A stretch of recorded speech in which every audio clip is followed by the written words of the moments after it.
Welcome to the long-awaited Patty McAllister. My name is Justin. My name is Zach. I'm Patrick. We're very excited to be talking with you. Now we're going to introduce ourselves so you can get to know us. Right. Justin, did you want to start? I bet. I'm originally from Chattanooga, Tennessee. I moved to Tampa, Florida when I was 15. And I throw balls. What about you? I'm from Lansdale, Pennsylvania. I'm also a right-handed pitcher. And, yeah, I'm 19 years old. Oh, sick. I'm Zach. I live in Boonesboro, Maryland. I've grown up through here. I play middle infield and third. Right. So why do you guys – I want to hear your opinions on why did we start this podcast? Let's explain to our fans. Well, let's go back to the origins, okay? Right. I texted this man, Patrick Coleman, on his birthday. I said, we're starting this. So guess what? We did. We started it. Yeah. You know what's up. And after that text, it ended up asking me if I can be their tech guy or something like that. And he ridiculous. said, and then I caved in. I let him be a part of it. Even though I'm mainly the one who organized this crap. Okay. Wow. All right. Well, he's doing Webkin's class. But, Webkin's class, as if you guys are all doing Webkin's class. All right.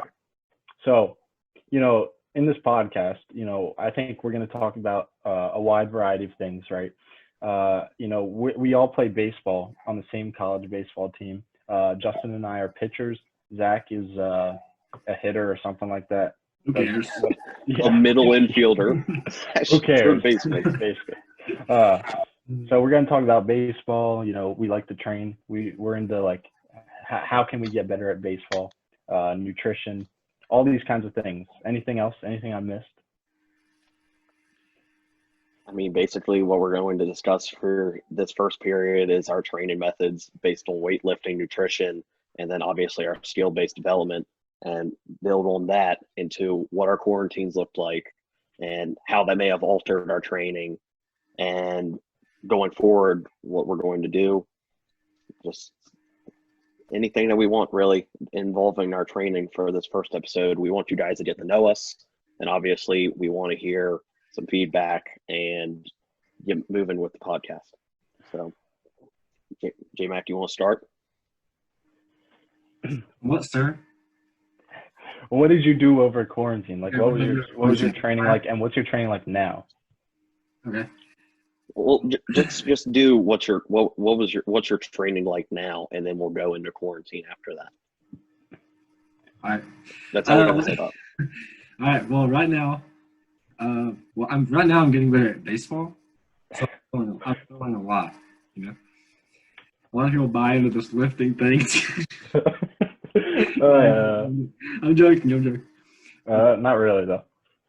No, I'm not really joking. But right now I'm doing 2 days a week. I do mobility, whatever that is. But yeah, I'm throwing 4 or 5 days a week, something like that, depending on the week, depending on if my elbow feels like it's gonna fall off. And lifting wise, I haven't touched a weight since I've been in my house, so. And my performance has gone up, so you tell me what that means. That says it all right there. We're just trying to get better at baseball, but a lot of people are like, "Oh, I need to deadlift 500 pounds before I can touch a baseball." No, this is the hardest I've ever thrown, and I haven't consistently lifted since January. Okay, let's point out first of all that there are people out there that are strong as could be, aka Aroldis Chapman, that throw 101. And meanwhile, there's also people out there like, the upcoming prospect for the Indians, Tristan McKenzie, who throw 95 consistently as a starting pitcher, that are skinny. The one thing that you guys aren't accounting for in your training right now is that there is no ideal body figure or physique or anything like that in order to throw hard. You need to train to maximize your own. No, I completely agree with that statement. Of energy. Here's what I'm saying. It works. Okay, I'm not saying that lifting doesn't work. I'm saying if you're already strong, not big, if you're already strong, what's the point of like chasing that extra 100 pounds of deadlift? Like, Well, okay, here's what I'll say. What do Tristan McKenzie and Aroldis Chapman have in common? They're both very good at baseball. They've both probably thrown at least twice the amount of pitches we've thrown in our lives, J-Mac, and they've probably spent double the hours you have in your life, Crampton, playing baseball. Wouldn't you agree? Like they practice baseball and therefore they're good at I baseball. mean, it is their job. That's basically their 9 to 5. You can't equate that to somebody who's in college whose basic 9 to 5 is the academics. I mean, Yeah. I could say amongst the three of us, we both put in a lot. I mean, not we both. We've all three put in a lot of time trying to get better at baseball in our respective fields. But the thing is, you can't downplay one thing or another without at least giving a justification. I mean, yes, you guys are strong. There's no lie there. I mean, obviously, you're not going to break a world record for deadlifting. No baseball player really is. I mean, that's not the point of being a baseball player. It's trying to maximize your movements in order to succeed. And I mean, that I agree with. for me as a hitter and stuff like that, I mean, obviously, if I want to hit the ball farther, if I want fast speed and I want to be able to move quicker and stuff like that, I need to be able to not only lift, I need to be able to work on my speed, run, obviously, and then long toss for my arm, and then obviously work on the main specifics of me trying to hit baseballs, whether that be soft toss off the tee, different drills with that, BP off the machine, as well as taking grounders and working on my throws and working on my footwork. You also need to know how to breathe. Yes, breathing is important, but that's something more you two focus on rather than me, considering you guys will lay down with the balloons and puff on them for 30 minutes during practice. What Crampton's referring to is PRI breathing methods. I don't do them so much anymore. Actually, I don't do them at all. I do a lot of PRI. Yeah, not with a balloon though. You just kind of. You don't need a balloon. Right. So just as a little background, Justin and I are on campus right now, and we're training together pretty much every day. But Crampton made the decision to stay off campus and take virtual classes. So he's training at his house right now in Boonesboro, Maryland. And so Crampton, how often right now are you hitting? I usually hit anywhere between 5 to 7 days a week. It usually depends on a couple of times. Like, obviously, I'll have my off days where I try and recover and maybe have some fun. I mean, everybody likes to have some fun. What does that mean? What kind of fun? Well, I mean, whether that's play video games. This weekend I'm going to go out golfing, hang out with my girlfriend. I know, hang out with my girlfriend. What's that? I mean, the girlfriend thing's good for the testosterone boost. I don't know about the golf. Does that make you better at baseball? Here's the thing. When you're swinging, if you're swinging 5 to 7 days a week, and how many do you take? Probably a lot, right?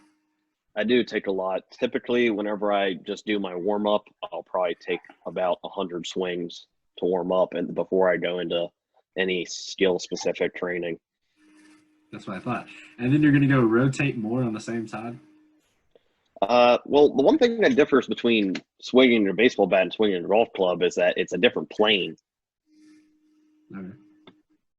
So, I mean, in terms of that, I mean, I think many people also have this misconception, not trying to go off on a tangent or anything like that, that swinging your golf club can affect your baseball swing. But in my honest opinion, I don't think it does. I mean, unless you start going off and not swinging, like, unless you're swinging the golf club more than you're swinging the baseball bat, then I can see how it's affected. But, I mean, for me, I maybe do it 10 to 20 times a year. If 20 is a stretch, I would say probably 10 times this summer I went golfing total. And now, if we're talking throwing golf balls, there might be something to that. Yeah, definitely difference there. I mean, you guys are obviously a little more knowledgeable on the throwing aspect than I am, because I mean, I do try and throw hard across the infield and such, but in terms of arm care and all that type of stuff, I mean, at least like to give them specific to whenever I train, one of the popular things I try to do is underloading and then overloading. But in the typical sense, rather than overloading by using a heavier bat with a heavier weight, I usually try to use a little league bat and then go back to my normal bat, because whenever you're using a lighter weight bat like that, it usually allows you to perfect and like wrap the muscle memory or your myelin with better quality reps that you can then replicate with the heavier bat. And it's a way just to like try and perfect your form. And at the same time, it also increases your bat speed, I've found. I heard you mention myelin. Are you a neurominer? I am not a neurominer, but my hitting coach who lives in Nashville, Tennessee, he's pretty knowledgeable on this type of stuff. Just a little background. We're not scientists, so take whatever we say or leave it. I don't care. Patty is most certainly not a scientist. He thinks you should drink more than 4 cups of coffee a day, which you should. Highly against any nutritionist. I'm trying to PR tomorrow. My PR is 12 cups, and tomorrow I'm trying to break that.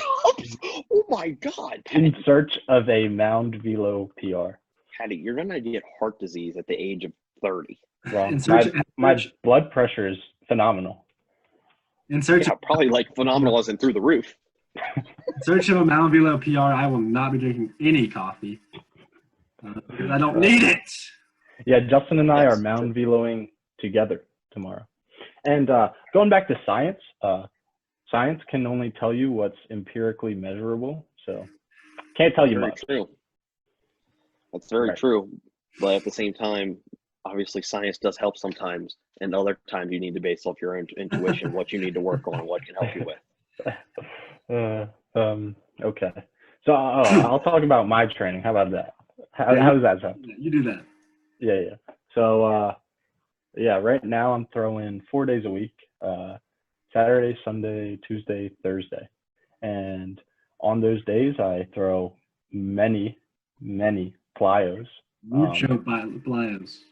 Yeah, plyos from driveline, of different weights, trying to get proprioception in my throwing motion, and make my arm more powerful and move faster, I guess. I don't know. I'm not a scientist.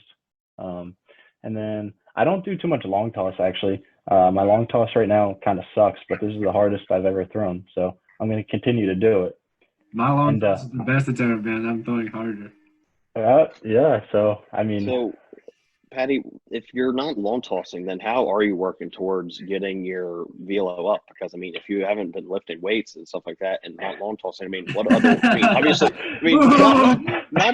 not trying to roast you or anything, but in terms of coming from like a development standpoint, I mean, obviously you're throwing plyos, the green balls, 32 ounces and stuff like that, and that's obviously probably helping your arm speed, and not only that, but your proprioception. I think that's what you just said. Proprioception. So the overweight balls. Let's mention this. A baseball is 5 ounces. The balls that are heavier than 5 ounces. No, it's 5 ounces. A baseball is 5 ounces. Well, I'm pretty sure it's 5.4. No, no. Yeah. No, it's not. Depends on how much dirt you got on it. True. All right, it's 5. So just trust me on that. But the balls that weigh more than 5 ounces, the reason you throw them is to, get your arm more powerful. And that's beats me. But the balls that weigh less than 5 ounces, you throw them so that your arm moves faster, and you just get used to your arm moving faster. Like your body eventually adapts, I guess. Go ahead. On the days I don't throw, I'll sprint. I'll do a sprint workout, plyometrics to warm up, and then I sprint. Yeah, I'm not very good at it, but it's the stimulus that matters. I have a quick question to Patrick. Right. What does how does sprinting does sprinting increase velo? Beats me. Good answer. So why do you focus on it so much? Well, because I don't have access to a weight room. Not that lifting weights would help me be good at baseball, but it's a feeling, it's an intuition that if I get better at sprinting, I'll be better at baseball. So that's what I'm doing. Are you using it in the explosive aspect, or? I'm trying to get better at sprinting to be better at baseball. It does improve elasticity. Just saying. Maybe. Yes, We are elastic. but We are elastic athletes. in making these conscious decisions and We trying move to do these very workouts and fast. such, you need to know what So- you're doing. Also, I'd like to mention an important part of my training is after every time I train, I try to breathe. Justin has joined me in these breathing sessions after we've worked out over the past few weeks. And I use this app called XPT, and takes you through a belly breathing cycle. You put your feet up 90-90 on a wall, and you try and breathe through your belly and like control your breathing, and turn on that parasympathetic nervous system to rest and digest. And I found that really helpful. Yeah, it's been fun. Yeah, it's legit. So I mean, how about we talk about what we? Well, J-Mac needs to go. This guy went, bruh. What do you mean he I already went? went. Let's talk. All right, I'll just talk about. Oh, you did? I'll talk about what I did in quarantine. Yeah. Oh, quarantine. Okay. Well, all right. So when the Wait, season what? concluded, Quarantine? What's quarantine? Like this period where excuse me, are you talking to me? All right, listen. So when the season concluded, I didn't stop throwing because I want to get better at baseball. So the season ended early, right? It ended in what month? March? Mid-March. And it's supposed to end in May. Let's call it March. Okay. Okay. So I got off the mound. And just saw what I could throw. I hit like 80 or 82 in flip flops, so that's pretty cool. But anyways, yeah, I just like picked up a ball and threw it. And then I was like, all right, well, I kind of suck right now, so I'm just gonna keep throwing baseballs, and I'm not gonna stop throwing baseballs. And I also started I created my own 16-week lifting program. Maybe that helped. Maybe it didn't.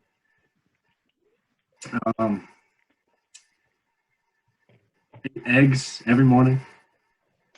Maybe that helped. Maybe it didn't. Drink coffee every day. Obviously, all right. So I'll take you through what I do in my warm up before I throw. Okay. So I do a full body warm up.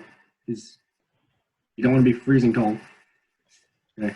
Then I do I'll do T-spine rotation exercises combined with my pivots, my pivot pickoffs. If you don't know what that is, look it up.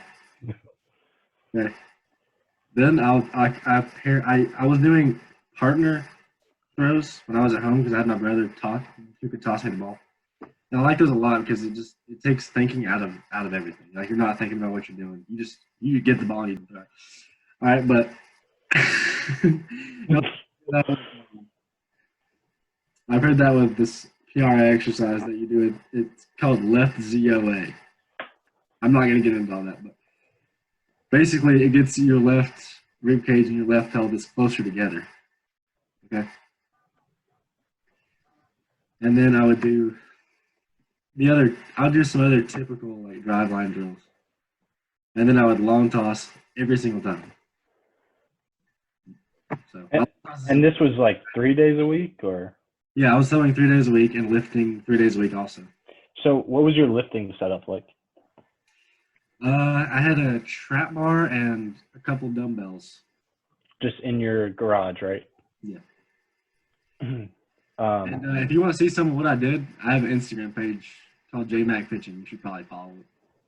Probably. Yeah, I like some of the drills on there. We did them together, and they're you came up with some of your own, and kind of chose some buffet style from the people you think are pretty smart, and I like a lot of them. So Patrick, what did you do over quarantine? Well, besides baseball, played a lot of video games, if I'm being honest. Of course, after I was done training for the day, the three of us bonded a lot by playing Fortnite to start, and then I grinded Fortnite, if I'm being honest, and I'm still when I stopped playing, I was just figuring out how to build and edit for real. So I wasn't too good, but I did have like a few 12 kill games, if that means anything to you.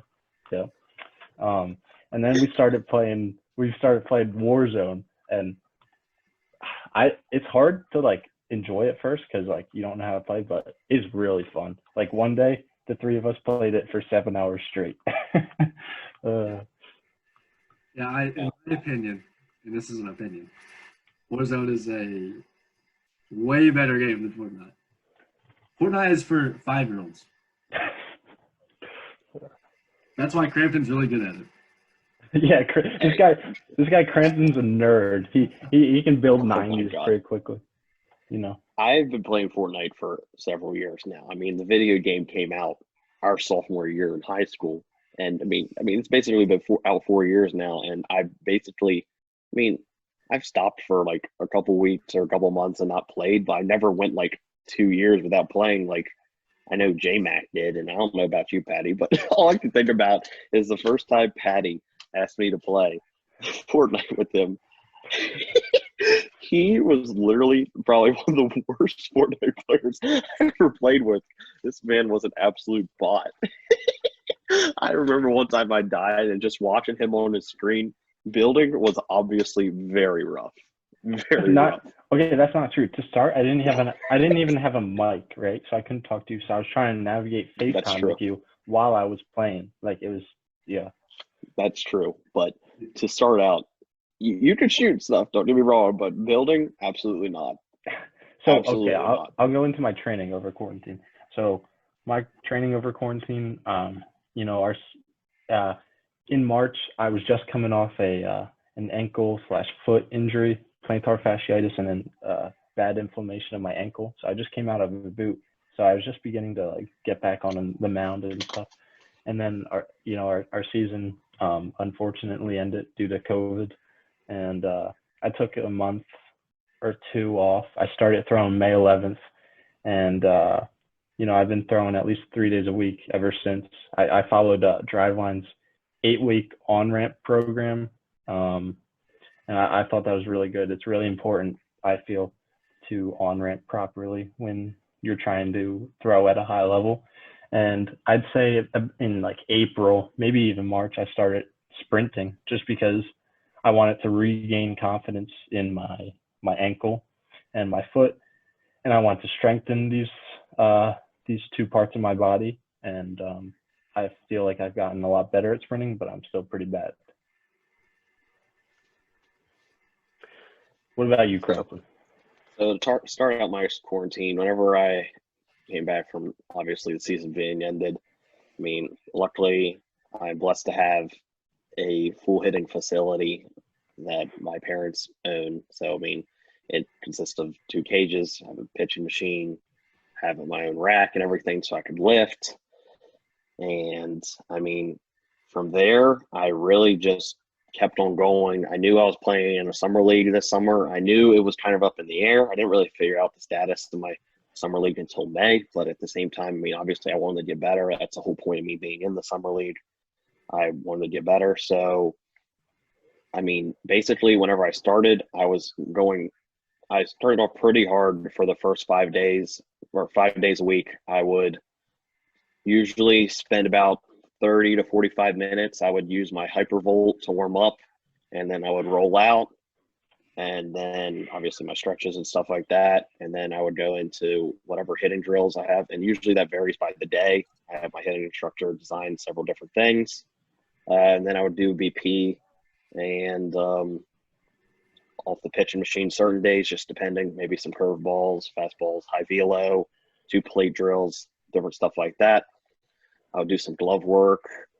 I would probably go out and field grounders.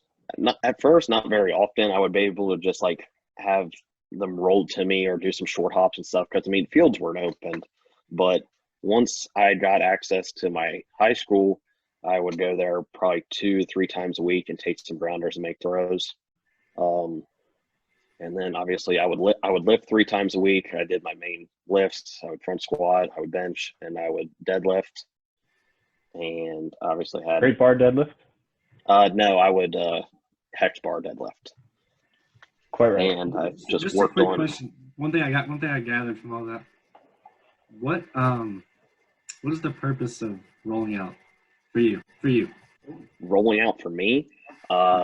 So, I mean, I have a little bit more of a backstory than anything. I go to a guy in Frederick, which is a nearby local town.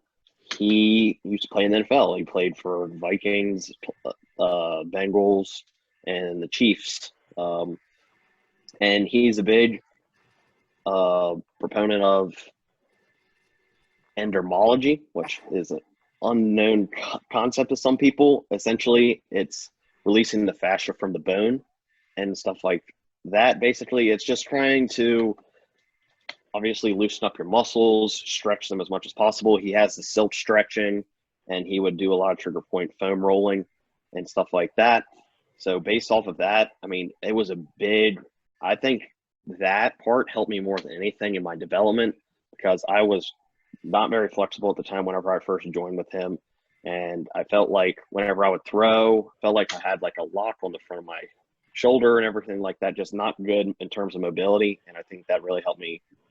No, that is exactly what I'm looking for. I know Patrick's tweaking over there. Yeah. So I used to be big. I'm a big believer in myofascial release. So listen, in my opinion, okay, so you get adhesions on your fascia. It makes them stick together, and you lose mobility. And rolling out, absolutely. Rolling out, drinking water, drinking lots of water. Those things get rid of those adhesions. No, absolutely. And to speak on more about endermology, because I'm sure most of our users, and even probably you guys, have never heard of what it is. It's mainly only found in Olympic facilities, but obviously he had it whenever he was in the NFL. And obviously most of this founding for using it now is based off of the performance enhancements that it gave him during his career. I mean, he had several knee surgeries, several hip surgeries and stuff like that, and then discovered this machine one time. And then from that point on his career, he never had an injury. What machine was that? It's called endermology. Is the process. The I'm not the machine. I'm not 100% what it's called, but I can give you a brief description. Essentially, it has a head on it with two metal clamps. So, I mean, two metal bars, and the bars roll inward, and you roll it over certain parts of your body. The heads vary based on what you want to work on. So like there's one obviously I could use from like my hands and my feet, but at the same time, there's also ones I could use for my quads or my hamstrings and such.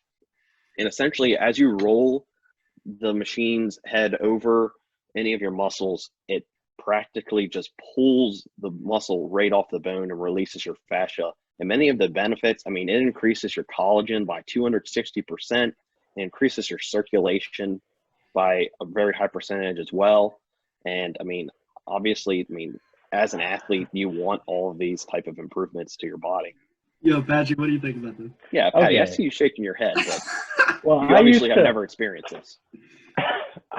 Okay, so I used to really, believe in foam rolling, lacrosse ball. Wait. Can I say a precursor to this? Yes.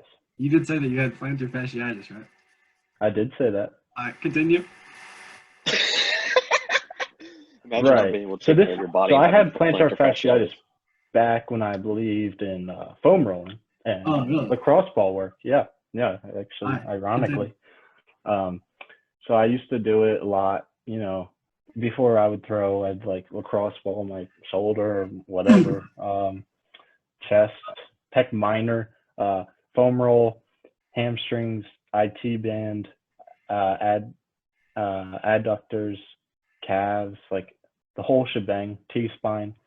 But now I don't believe in it. It's superfluous. Why do you not believe in it? I mean, that sounds like borderline ignorant, considering it not only helps with your circulation and everything like that. And obviously, did you say myofascial release? I mean, I obviously know that it releases your fascia and helps with circulation and collagen production, but like, those are key things that you want in trying to maintain a healthy body. You can only perform so much with a non. All right. Spit it out. Listen. So if you reach down and touch your toes, right? If you roll out one of your feet, the bottom of your foot, and then you reach down again, that hand is going to be further down because it works. It's the whole chain. Oh, does that help me be better at baseball? No, but it helps you maximize your movements. So I'm just pointing out an example of how you can gain mobility just from rolling out one area. All right, I'll give you an anecdote, right? Oh, This is the hardest I've ever thrown, right? I'm about to hit a PR in Mount Velo tomorrow, and last time I touched a foam roller, last time I touched a foam roller was to board bench press with it. I couldn't imagine using it to actually roll out my fascia. Last time I used the foam roller seriously was probably like March. So And what I'm this is the hearing, hardest I've ever thrown. But you can't prove that September. not rolling out is I just did. factor. No. If anything, that you just showed me that you're throwing harder because somehow you're tighter. Foam rolling makes you throw 82. So I guess But I don't throw if you're a 82. high schooler, you want to I'll throw throw like you throw 75 right now, and you 82. want to throw 82. Foam roll a lot, and do it often. Yeah. I've actually experienced a high fluctuation in throwing velocity once I started working on my mobility. Obviously, working on strength as well probably helped, but with my mobility, especially my shoulder, because one of the big things I've been working on during quarantine, which I forgot to mention before, was trying to work on my internal external mobility in my shoulder in terms of How are you working on it? I had some, obviously, like I would use J bands and such to just like warm it up, but there were stretches that I found online and also other like movement patterns with like resistant bands that not only stretch the muscle, but at the same time, like strengthen it. And wait, can I say something there? Yes. You said gain internal rotation, correct? Yes. And by doing stretches? Yes. I don't think you should stretch into internal rotation. You know what I mean? Why? Listen, J-Mac, your arm's not made of glass. You can basically do what you want with it, and it'll be just fine. Let's just say I wouldn't do the sleeper stretch. I'm just saying. Yeah, quite right. What's the sleeper stretch? Whenever you lay down? You lay on your side. You lay on your side and you crank your arm into internal rotation. Like that? It's the coolest thing I've ever seen. If you want to increase internal rotation, you can do it without putting yourself in risk by doing PRI. Right. And PRI is just breathing, trying to adjust the position of your rib cage through breathing in a proper way. Because if you're, specifically for right-handed throwers, their ribs kind of make their ball and socket joints smaller. So if you adjust the position of your ribs through breathing, you can give your ball and socket more room and it can rotate better. So why are you against that stretch? I mean, obviously you just said it's like looking at people breaking your arms, but I mean, I've heard several physical therapists and other trainers that have worked with MLB players endorse it. Well, before Justin goes and gives you a scientific response, I'll just say But you also have said that you don't believe in science, so. Well, I do, but it can only tell you a little bit. It can only tell you so much, but yeah, right. How do you know what it is telling you? Measurable. I don't know. It's a good question. Yeah, exactly. So I'll just say that I've heard a lot of smart people tell me not to do the sleeper stretch, not to do the sleeper stretch. Therefore, I don't do the sleeper stretch. I had. Go ahead, Jim. That is an accurate statement. Okay, well, my friend, actually, I should say my cousin, he went to college down in Florida at Palm Beach, Atlantic. Yeah, Lane. And his athletic trainer there formerly worked with the Marlins and JT Realmuto and everything like that. And they did the sleeper stretch among other stretches to work on their shoulder mobility. So you should not do the sleeper stretch, kids. Was this in 1980? You can't. This is not. Do you know who JT Realmuto is? I mean, on your favorite baseball team. I know who JT Realmuto is. He also holds the highest velo as a catcher right now. So. I have a quick question. Why are you even trying to gain internal rotation anyways? Because I didn't have much. I think it's supposed to make you better at baseball or something. Oh, sick. But why would you crank into that position? That's just... Here's the thing. Yeah, maybe that's not good for your arm, but is it going to make you tear your labrum? Probably not. Like everything I do, there's a purpose behind it. I don't see the purpose. Right. Well, I don't see why you wouldn't want your shoulder as free as possible whenever you're going through your throwing motion. I think there's a safer way to get internal rotation than cranking into internal rotation. Well, that's Justin, not the only thing I do. Most of the stuff more. I do is band work. Most of the stuff I do is band work. All right. Well, I do J bands too, so that's good. Yeah. All right. So speaking of eyewash, let's define. First of all, speaking of eyewash, we're not even talking about it. Well, we were talking a lot about it. We just talked about foam rolling. Give him the definition, Patrick. Give him the definition. Okay, so eyewash is a word I used to use a lot, and it's a word that's propagated a lot in the baseball community. AKA our community, us three. Quite right. And eyewash, it means, so there's eyewash that you would see in the chemistry or bio lab where. Well, you know all about that, huh? Yes, I do. I am an aspiring scientist, maybe. Chemist? And I dare say. And yeah, I mean, if you get something in your eye, you spray your eyes with water, I guess, and it's supposed to like heal you of all your problems, I guess. And but in baseball, it means something different. Eyewash, it mean a lot of things. Anyone want to take a go at what it means? Well, first off, it's a highly overused term. Correct. Most certainly. If you call something eyewash, you're saying it doesn't work. Right. You're saying it's something that you know, is like has no actual effect, but you think like does something. Like it's applying. I think it's basically implying that, you know, the eyewash you would use in a science lab doesn't actually do anything. Doesn't actually like fix, make a tangible change to your eyes. It's a mental thing. It's not mental. If you have chemicals in your eyes, the eyewash station washes the chemicals out of your eyes, at least partially.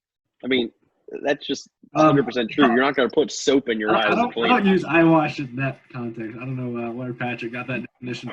So the typical. But in terms of eyewash, I mean, I think the best way, whenever I hear it, is it's like a logical fallacy. Like it's a high misconception that many people think are beneficial, but at the same time, it's most certainly not. Yeah. And you're basically not going to debunk it. You're just saying, it's BS. For example, when someone says that back squat increases velo, that's an example of eyewash. Yeah, I mean, as a team, we front squat a lot. I mean, I don't know what your guys' opinions are. I mean, I think it does help in terms of speed and explosiveness, but in terms of throwing velocity, I don't think it has a direct impact. Well, as far as front squat versus back squat, front squat is preferable because back squat you're in external rotation. You don't want to be in external rotation. Well, okay. The typical example of eyewash, I think we can all say, is the towel drill. And the towel drill is something used for pitchers where you hold a towel and you hold it like you would a fastball with the pointer finger, middle finger, and your thumb, and you try and like whip it, I guess. And I've done it a lot in my youth, I know. So you don't believe in the towel drill, which is something people like Clayton Kershaw and everybody like this use. Talk about this? No. Hold up. Nobody uses it for extension, I don't think. I think a lot of people try and do it in order to replicate their throwing motion without directly throwing the baseball. It doesn't replicate it, though. It doesn't replicate it. How did so? I mean, obviously you don't have a baseball in your hand, but there's a ton if you just watch a video of you throwing a baseball and then doing the towel drill, it looks so different. Well, I don't ever do the towel drill. I'm a position player. Crampton, I'm sorry. As somebody that's seen Clayton Kershaw do the towel drill in terms of just going through his motion. Okay. Here's the thing. You do have a point. This is why we no longer use the word eyewash, right? Because there's pitchers who use it, and if they believe it works, then it works. Yes, and like just the intention of it, like I want to get better at pitching, therefore I'm doing this drill. That's good. You don't want to like make them think negatively about this intention. You don't want to say, that's eyewash, because then that discourages training. The placebo effect is very real when it comes to training. But it's eyewash. It's certified eyewash. Don't do it. But we don't use that term. Although Yeah. Patrick thinks that only science shows you some empirical evidence and the rest is just your own intuition. But I didn't say we'll it's your ignore own that. intuition, but science can only tell you what science can measure. Yeah, well, what else is telling you how to get better besides yourself? Well, I'm not talking Others? just about baseball, but yeah. I'm not talking about baseball either. That could be First a off, general theme too. well, baseball and nutrition, things like that, all the studies are correlational. So what does that mean? We have farther Right. to go in the scientific field in terms of Right. player development in You sport. can't force people into groups, into training groups. You can't compare training styles. You can't say, oh, you need to lift for a year and you get to pull down 2-pound balls for a year. Yeah, you can't make That's true. basically not eat if you're doing a nutritional study. You can't force people to eat garbage. That's unethical. Yeah, that's very true. There are several body types out there in terms of just like So our point is we don't know anything. So do what you believe works. True. And by or the what time you've we seen figure it helps, out, obviously. you're going to be 40 years old. What? What? I missed that. What did you say? Well, I'm saying by the time we get like some people seem like they're just like waiting for the training plan that's going to be the most effective. But by the time you get that, you're going to be out of baseball. Yeah, that's correct. That's a good point. Yeah. Well, I think that's why people also try various things to see what's helping them to try and develop it. Obviously, I mean, I think obviously you're saying a good thing by encouraging new things. I mean, I tried throwing plyos and stuff like that, and I think it did help in terms of some of my mobility and then my arm speed and stuff like that. But recently, I haven't been doing them as much because I've been more focused on trying to lift and stuff like that just to improve my explosiveness and speed and such. And lifting helps you be good at baseball? I mean, I work on my baseball skills 5 days a week and I lift 3 days a week, so you can take that however you want. Okay. Well, I believe in lifting, but I think it's Rated. yeah. I also I played think you should just however many games this summer, 20 games, 25 games. You should stick to, my thought process is you should stick to 3 lifts max, and you should just do them and not overwork yourself in the weight room because it's just not worth it. Like if you suck at throwing, lifting isn't going to make you any better at throwing. Wait, I don't know if I agree with that. What do you mean stick with 3 lifts? Yeah, like there's no reason to be a bodybuilder and do core exercises. Wait. How can you say that whenever you just said find what's best for you in your training program and then do it? Meanwhile, you're telling people to find 3 lifts. Hey, it's take it or leave it. Listen, it's take it or leave it. But keep in mind, you're forming your opinion. That's not a formal thing. Well, I'm gonna leave it, and then I'll take it from here. Yeah, I'll leave it at the door. If you want to do, you don't have to stick to 3 exercises. What is that? Yes, you do. You can. First off, 3 exercises. What even is that? It's probably what you're talking about: squat, deadlift, and bench. Probably. No. I'm saying pick 3 and master those if you're even gonna like lift. Because I don't agree with that. That is a horrendous take. First off, you're a rotational athlete. So if you can have those lifts, and then you can do rotational things. You can do plyometrics on top of that. Right. I'm saying in the weight room, do 3 lifts. I didn't mean to say 3 exercises. I say if you're like I'm not going to explain it any further because I don't need to. Stick to 3 lifts. I don't think there's a magic number, but okay. There is, and it's 3. And that, keep in mind, is his opinion, and obviously it's not one that probably many people share with him. Yeah, but if you're an aspiring good pitcher, you should be listening to Flama DGAF on social media. He has a lot of good ideas that I like. One being, for us pitchers, I'm 19 years old. I've probably been throwing for 14 or 15 years. I'm a master at throwing. Like I don't need to think about how to throw. I don't need to think about moving my limbs in a certain way. And the other is yeah, like what I said, if you're getting older, 19, 20, 21, and you suck at throwing, you should spend all your time on throwing probably. I Unless think it also varies based on what you're trying to it varies, work it's on. all individual. If you're Yeah. weak, you should do some strength training. If you are a position player, especially if you're like tall, like let's say 6'5", and you don't want to pitch, you're going to either play the outfield or first base or maybe third, most likely. Unless you're like a DJ LeMahieu, then you could play second. But if you are skinny as rails and cannot hit the ball far, nobody's going to want that. Like, let's be honest.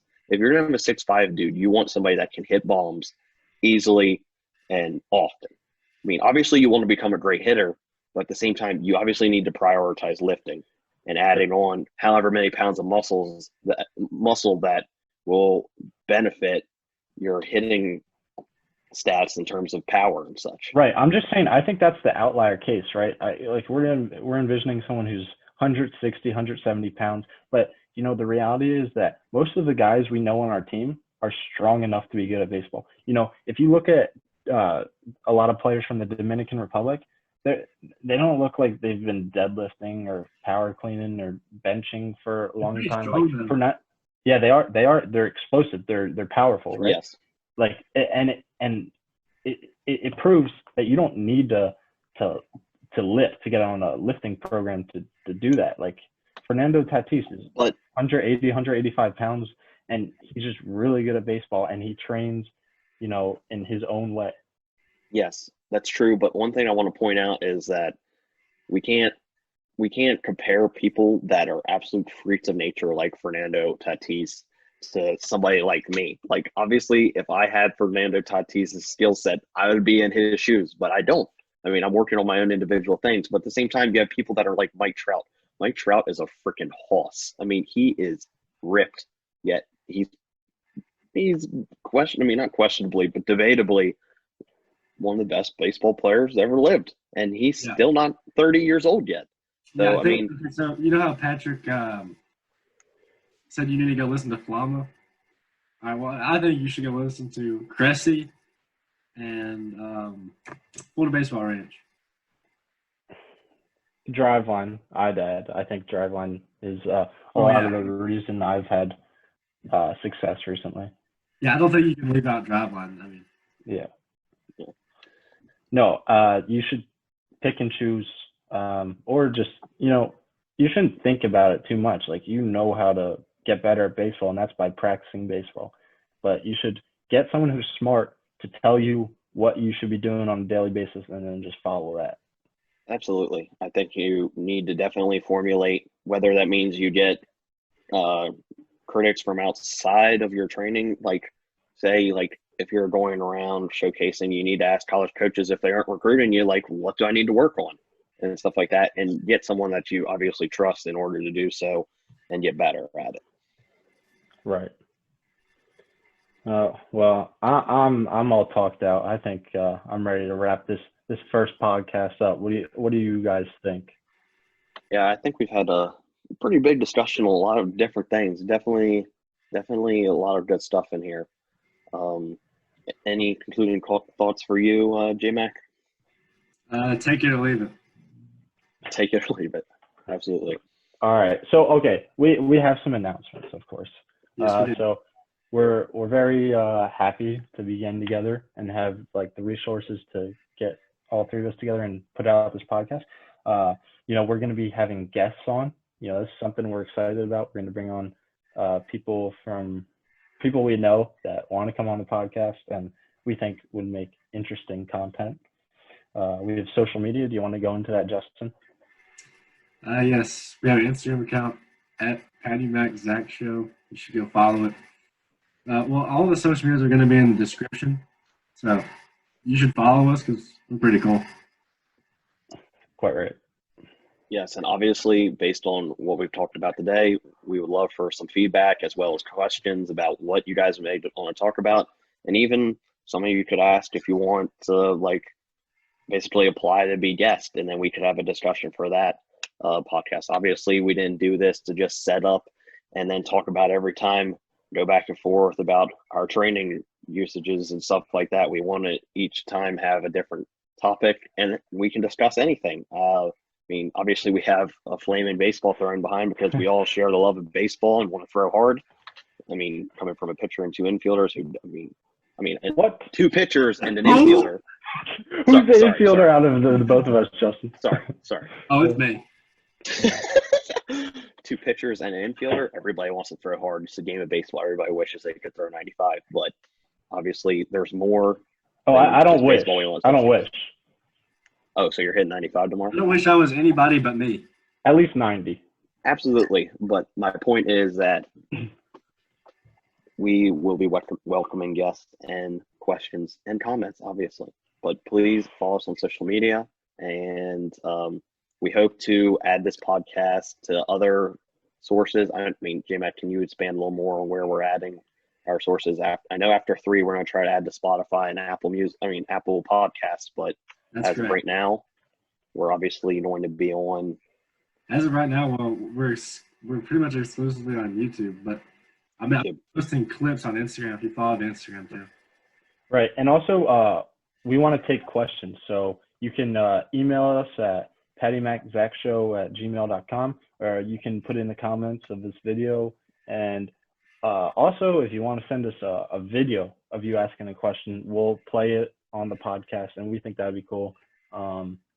It can be anything. It can be anything. Right. It doesn't even have to be a question. Really. So, yeah. Peace. See y'all next time.